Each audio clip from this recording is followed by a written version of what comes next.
Buenos días, profesor. Mi nombre es Tania Andrea Rodríguez Guerra.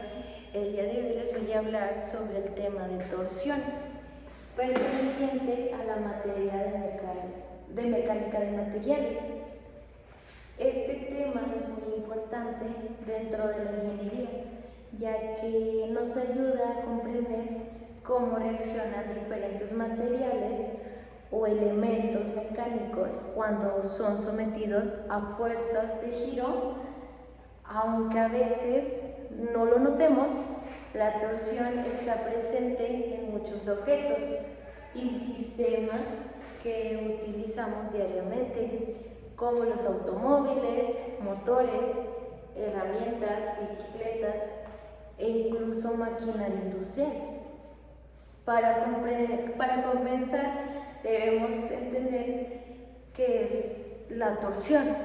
La torsión ocurre cuando un elemento mecánico es sometido a un esfuerzo que provoca un giro sobre su eje longitudinal. En palabras más simples, sucede cuando una pieza se tuerce a una fuerza de giro. Un ejemplo muy sencillo es cuando utilizamos un desatornillador para apretar un tornillo, o cuando usamos una llave para aflojar una tuerca. En ese momento estamos aplicando una fuerza de giro y mecánicamente eso ya representa torsión. Este fenómeno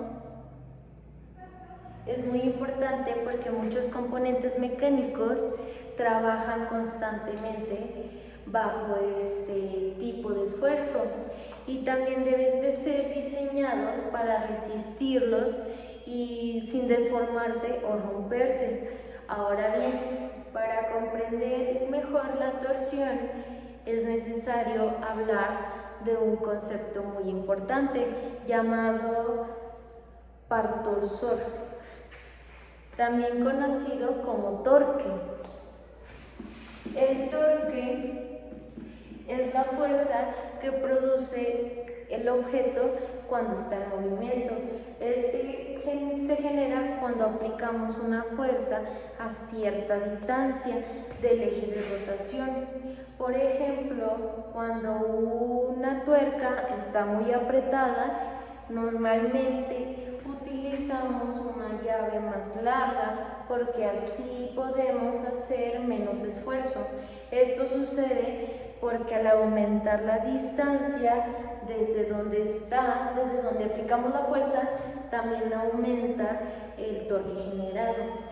Básicamente, mientras mayor sea el torque aplicado, mayor será la capacidad de producir un giro y también mayor la deformación por torsión, o sea, mayor será la deformación.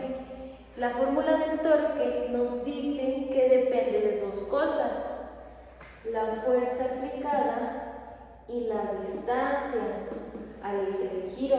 Es decir, no solamente importa cuánta fuerza hagamos, sino también desde qué distancia la vamos a aplicar.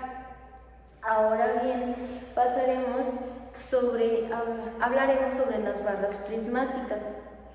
Las barras prismáticas son elementos mecánicos que mantienen la misma sección transversal a lo largo de toda la longitud. Estas pueden tener distintas formas, pero en torsión la más común son las barras circulares. Las barras circulares son ampliamente utilizadas, distribuyen mejor los esfuerzos y resisten de forma más conforme a las fuerzas de torsión. Por esta razón,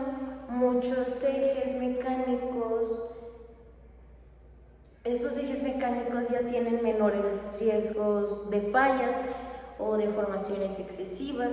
Cuando una barra es sometida a torsión, aparecen fuerzas internas conocidas como esfuerzo cortante. Los esfuerzos cortantes son importantes porque representan en lo que el material resiste internamente las fuerzas de giro. Algo muy interesante es que estos esfuerzos no son iguales en toda la pieza. En la parte cilíndrica prácticamente son muy pequeños, mientras que conforme nos vamos acercando a la parte exterior aumenta. Esto explica por qué muchas veces las fracturas mecánicas comienzan desde la parte externa, ya que es donde existe mayor esfuerzo. Dentro de los elementos sometidos a torsión encontramos dos tipos principales de barras, las sólidas y las huecas.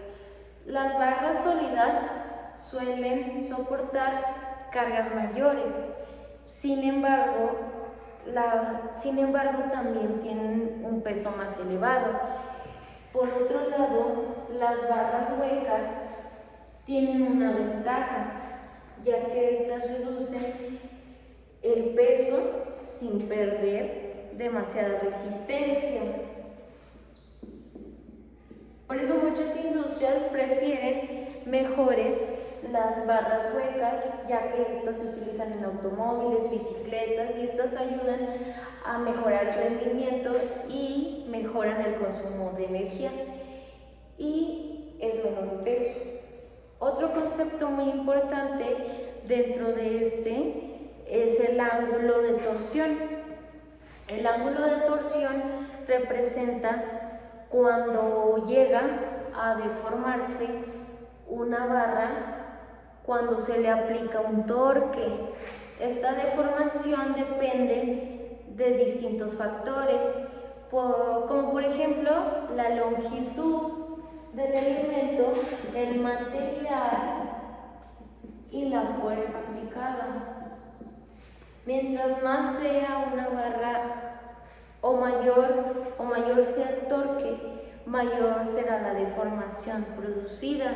Sin embargo, cuando un material tiene mayor rigidez, entonces la deformación es menor porque ofrece más resistencia al giro. Ahora les hablaré sobre las aplicaciones más importantes de la torsión, que es la transmisión de potencia. La torsión tiene un papel muy fundamental en la transmisión de energía mecánica, mediante ejes giratorios. Un ejemplo muy claro de esto es cuando sucede en un automóvil. El motor genera energía, pero esa energía necesita transportarse hacia las ruedas para que el vehículo pueda moverse. Esto se logra mediante ejes que trabajan bajo torsión. Además de los automóviles, este principio también se utiliza en turbinas, en motores eléctricos, en maquinaria industrial y muchos otros. Otro tema relacionado son los ejes estáticamente indeterminados, los cuales representan un análisis un poco más complejo. Esto aparece cuando las ecuaciones normales de equilibrio no son suficientes para resolver completamente un problema mecánico.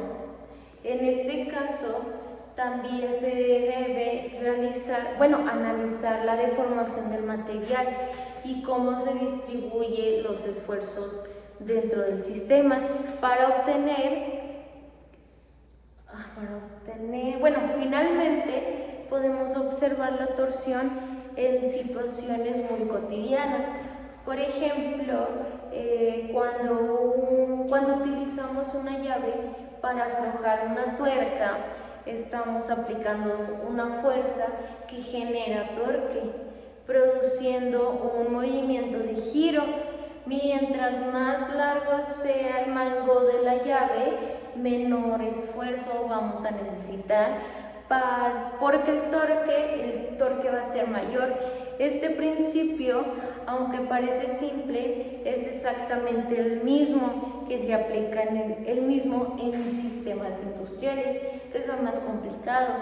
Para concluir, la torsión es un fenómeno muy importante dentro de la mecánica de materiales, ya que nos permite analizar y comprender el comportamiento de los materiales a fuerza de giro, comprender conceptos como el torque o los esfuerzos cortantes, las barras sometidas a torsión y el ángulo de deformación. Ayudan a diseñar componentes más seguros, resistentes y eficientes.